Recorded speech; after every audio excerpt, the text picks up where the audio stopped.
We are producing 4 kinds of welding wires, especially for arc welding process.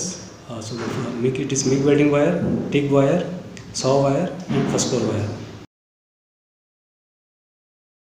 Like I can say percentage wise 85 to 90% जो भी manufacturing product होता है उसमें welding लगना ही लगना है.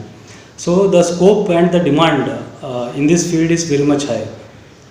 जैसे प्रोडक्ट का अगर मैं एग्जांपल ले लूँ, जो आप घर पे आप गेट्स, ग्रिल्स, चेयर्स, फर्नीचर्स, हर जगह में आपको वेल्डिंग होगा ही होगा.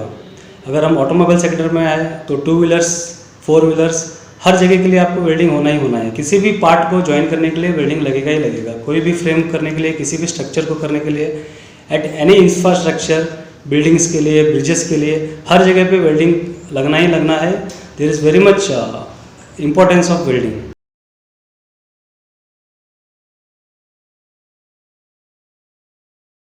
तो अगर आपको वेल्डिंग सेगमेंट में जाना है, there is a very best option. But the thing is you should be eligible. आप उसके लिए कैसे प्रिपरेशंस कर रहे हो, आपके पास क्या स्किल्स है, तो इसके लिए आपको स्ट्रेंथन करना है. द मोर आपका स्किल बढ़ेगा, you will be a good welder, you will get a better opportunity. आपका कैरियर ग्रोथ अच्छा रहेगा. तो इसके लिए आपको क्या करना पड़ेगा?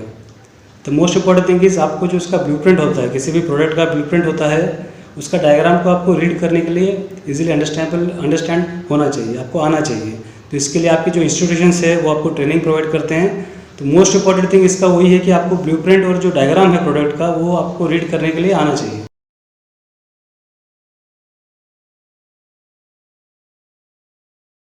मेन ये है इसमें कि आपका जो बेसिक्स है उसको आपको स्ट्रेंथन करना है, जो डायग्राम्स है उसको आपको इजीली अंडरस्टैंड करना है. जैसे जैसे आप एक्सपीरियंस होगा वैसे वैसे आपका नॉलेज बढ़ेगा, स्किल्स बढ़ेगा, तो promotion chances are very very high. तो वेल्डिंग फील्ड ऐसी फील्ड है जहाँ पे आपका ग्रोथ कहीं नहीं रुकेगा. जितना मेहनत आप करोगे उतना आपका कैरियर ग्रोथ होगा. तो कमिंग बैक कि स्किल्स का तो मैंने आपको डायग्राम के बारे में बता दिया. नाउअडेज क्या होता है आजकल कि जैसे जैसे इंस्टीट्यूशंस बढ़ते हैं, वेल्डर्स जो बाहर आ रहे हैं उनके पास जस्ट एक सर्टिफिकेट होता है, उनके पास कोई प्रैक्टिकल नॉलेज नहीं होता है. तो उससे प्रॉब्लम फेसेस ये होता है, जब भी वो फील्ड पे होता है, किसी भी डायग्राम को अगर हम दे दिए तो वो उसको रीड तो कर लेगा, लेकिन उसको इम्प्लीमेंट कैसे करना है, उसके लिए क्या क्या एक्शंस करना है, कैसे करना है, क्योंकि वो कभी अपने लाइफ में कैरियर में उसने कभी वेल्डिंग का टॉर्च जो है, गन जो है, वो उसने हाथ में नहीं लिया. तो it is very difficult for him.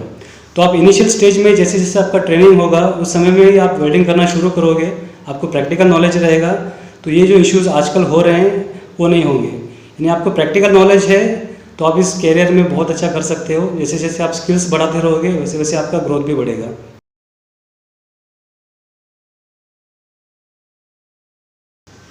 So welding segment आपके ग्रोथ के लिए बहुत ही अच्छा है.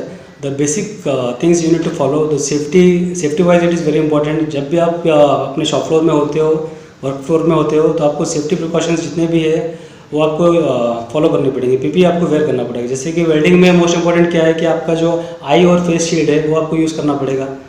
फिर आपको ग्लव्स यूज़ करना पड़ेगा, फिर आपको एप्रॉन यूज़ करना पड़ेगा. लाइक विदाउट सेफ्टी प्रिकॉशंस आप वर्कशॉप में जा नहीं सकते हो. आपको पीपी स्ट्रिक्टली फॉलो करना है, क्योंकि वेल्डिंग में क्या होता है कि वेल्डिंग में रेडिएशंस भी होते हैं. यानी कि जब वायर आर्क वेल्डिंग से जब स्ट्रक होता है तो उसके स्पार्क्स निकलते हैं. So that radiation might be harmful to your eyes. तो स्पेशल मेरा आप सबको यही इंस्ट्रक्शंस है कि जब भी आप वेल्डिंग करते हो पीपीज़ का आप स्ट्रिक्टली फॉलो कीजिए.